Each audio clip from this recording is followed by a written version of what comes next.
Dobar dan i dobrodošli u Emicin i Pandicin show. Ja sam Pandica, a ti si? A ja sam Emica! Dobro, i danas ćemo učiti kako skakati po lokvicama. Emice, pokaži nam. Bravo! Bravo! Tako je, a da nam se reci šta nam treba za skakat po lokvicama. Čizmice! Čizmice, tako je. Koje ti boje čizmice imaš? Što Ljubičaste. Ljubičaste, bravo, tako je. I vodica travom. Ide.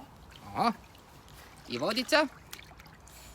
I kako nastane lokvica, Emice? Da li padne prvo kiša? A? Sve lokvice. Donese lokvice kiša. A sad će i radi na lokvice. A ti si napravila sebi lokvicu s čim? Sa šmrkićem ovim. Bome ti imaš posla. Vidi, velika. Draga naše dječice i gledatelji, vidimo se u sljedećoj epizodi. Bok! Bok!